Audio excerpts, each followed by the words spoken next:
ये आपके सामने मैंने दो कैंडल्स रखी हैं। अगर आप नीचे वाली कैंडल का हाई देखो और ऊपर वाली कैंडल का लो देखो तो आप क्या देखोगे, यहाँ पे ना वैक्यूम है, मतलब कोई प्राइस एक्शन नहीं है। ठीक है, दैट मीन्स क्या है, एक गैप अप ओपनिंग हुई हुई है स्टॉक के अंदर। अब ये क्या सिग्निफाई करता है ट्रेडिंग में, ये सिग्निफाई करता है स्ट्रेंथ स्टॉक के अंदर। अब सिंस ये राइजिंग विंडो है तो ये कब अपीयर होगा, जब स्टॉक ऊपर जा रहा होता है। जब ये अपीयर होता है तो क्या होता है, स्टॉक को और ज्यादा स्ट्रेंथ मिलती है और स्टॉक ऊपर चले जाता है। तो इसलिए इसको कॉन्टिन्यूशन पैटर्न बोलते हैं। मैं अभी आपको समझाऊंगा, पहले हम ना थोड़ा एक्चुअल चार्ट्स देख लेते हैं, फिर मैं आपको समझाऊंगा कि आपने कैसे ट्रेड लेना है जब राइजिंग विंडो बनती है। अब मैं आपको ग्रासिंग के चार्ट से समझाऊंगा राइजिंग विंडो जब बनता है तो आपने ट्रेड कैसे लेना है। ये आपके सामने जो है स्टॉक काफी तेजी से नीचे गिर रहा है, फिर आप क्या देख रहे हो, इस जोन में अगर आप देखो स्टॉक जो है काफी देर तक कंसोलिडेट कर रहा है। ठीक है, एक रेंज बाउंड है। फिर अगर आप इस कैंडल को देखो और इस कैंडल को देखो तो आप क्या देखोगे, ऊपर वाली कैंडल का लो और इस कैंडल का हाई के बीच में काफी बड़ा गैप है। अब ये गैप को अगर आप जैपनीज वर्ड बोलो तो इसको विंडो बोला जाता है। ये क्या करता है, ये एक्ट करता है एज ए सपोर्ट। सपोर्ट क्या पॉइंट होता है कि अगर स्टॉक ऊपर से नीचे गिरेगा तो वो इस जोन पे आके वापस बाउंस बैक कर देगा और वापस ऊपर चला जाएगा। इसको बोलते हैं सपोर्ट, मतलब यहाँ पे बायस बैठे। रिसेंटली भी अगर आप देखो तो इस स्टॉक ने क्या किया है, नीचे गिरने के बाद भी इसी एरिया में जो है स्टॉक जो कंसोलिडेट करता रहा है और उसके बाद वापस ऊपर चला गया है। तो देखो स्पोर्ट इस तरीके से काम करता है। तो राइजिंग विंडो क्या करता है, राइजिंग विंडो एक स्ट्रेंथ देता है स्टॉक को, वो ऊपर की तरफ धकेल देता है स्टॉक को। तो स्टॉक जो है, तो स्टॉक का जो अप ट्रेंड है वो कंटिन्यू रहता है, इसलिए इसको कंटिन्यूएशन पैटर्न बोलते हैं। अब इसमें आप दो तरीके से ट्रेड ले सकते हो, एक एग्रेसिव ट्रेडर्स यूज करते हैं, कंजर्वेटिव ट्रेडर यूज करते हैं। पहले मैं एग्रेसिव ट्रेडिंग तरीका बताता हूँ, फिर मैं आपको कंजर्वेटिव तरीका बताता हूँ। हमने जो है कंजर्वेटिव तरीके को ज्यादा फॉलो करना है, ठीक है, क्योंकि उससे जो प्रोबेबिलिटी ऑफ सक्सेस रेट है और अच्छी हो जाती है। तो जो एग्रेसिव ट्रेडर होते हैं वो क्या करते हैं, यहाँ पे ना जहाँ पे सेकंड कैंडल की क्लोजिंग आई होती है वहां पे एंट्री लेते हैं और विंडो के नीचे जो कि लास्ट लाइन है उसके नीचे ना अपना जो है स्टॉप लॉस लगाते हैं। अगर मैं इन दोनों लाइनों की बात करूं तो ये वाली जो है, ये वाली, ये ज्यादा स्ट्रॉन्ग सपोर्ट का काम करती है।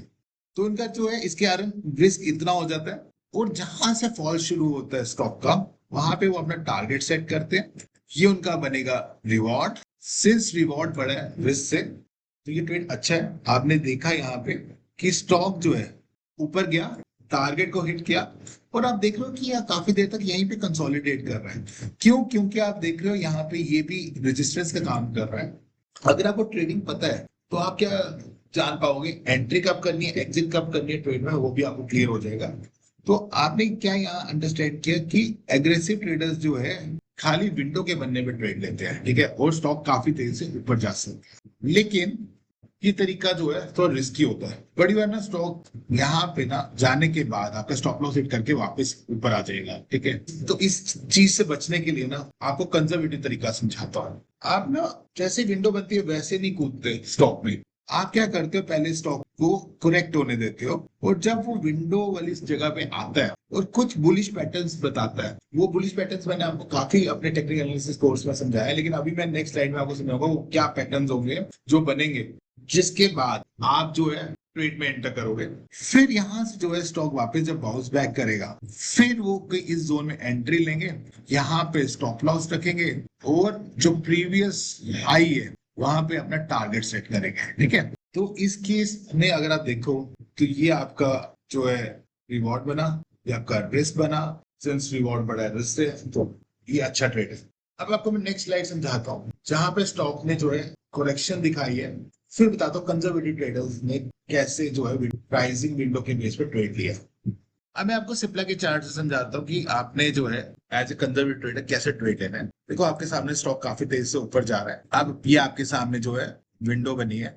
आपको पता है कि जब विंडो बनती है तो इसके अंदर जो होती है सपोर्ट बैठी होती है और स्टॉक जो है वापस जो है ऊपर की तरफ जाता है, जैसे आप इस चार्ट में देख भी रहे हो। लेकिन अब आपने इसको कैसे ट्रेड करना है, आपने ये करना है इस विंडो के बेस पे एंट्री नहीं लेनी। आपने ये करना है पहले स्टॉक को करेक्ट होने देना है, फिर अगर यहाँ पे कोई बुलिश पैटर्न बन रहा है, जैसे इस केस में बुलिश एनगल्फिंग पैटर्न बना है, फिर आपने क्या करना है, यहाँ पे एंट्री लेनी है, यहाँ इस पैटर्न के नीचे जो है स्टॉप लॉस लगाना है। और सपोज करो ये स्टॉक की रेजिस्टेंस यहाँ पे, मैं एक एग्जांपल ले रहा हूँ, ठीक है, यहाँ मतलब कि रेजिस्टेंस मतलब यहाँ पे पहले कभी स्टॉक गया था, फिर वहां से फॉल हुआ, फिर ये अप ट्रेंड स्टार्ट हुआ, ठीक है। तो ये आपका जो है टारगेट बन जाएगा। तो अगर हम इस ट्रेड में देखें, ये आपका बन गया रिवॉर्ड, ये बना आपका रिस्क। तो ये ट्रेड काफी अच्छा है, तो आप इस ट्रेड में एंटर करोगे। एक और चीज, जब आपने ऐसा किया कि स्टॉक का पहले गिरने दिया और फिर स्टॉक को जो है आपने परचेज किया, तो आपके चांसेस ऑफ सक्सेस रेट बढ़ जाते हैं। अब मैं आपको ये समझाता हूँ ये बुलिश साइंस क्या क्या हो सकते हैं, वो पैटर्न्स वो भी मैं अभी आपको समझाता हूँ। तो ये अगर हम 4 पैटर्न्स की बात करें आपके सामने जो हमने रखे हैं, अगर ये अपीयर हो जाए इस जोन में तो आपने ट्रेड लेना है। जैसे कि पहले केस में अगर हैमर बन जाए तो भी बुलिश कैंडल है, अगर बुलिश एनगल्फिंग पैटर्न बने जो कि इस केस में बना भी है, तो भी आप ट्रेड ले सकते हो। अगर पियर्सिंग पैटर्न बना है तो भी आप ट्रेड ले सकते हो। अगर मॉर्निंग स्टार बना है तो भी आप ट्रेड ले सकते हो। ये सारे के सारे जो है पैटर्न्स मैंने एक्सप्लेन किए हुए हैं अपने इस टेक्निकल एनालिसिस कोर्स में। आप मेरे चैनल पे जाके इन वीडियोस को ले सकते हो, या मैं डिस्क्रिप्शन में भी इसको शेयर करूंगा इन पैटर्न्स को।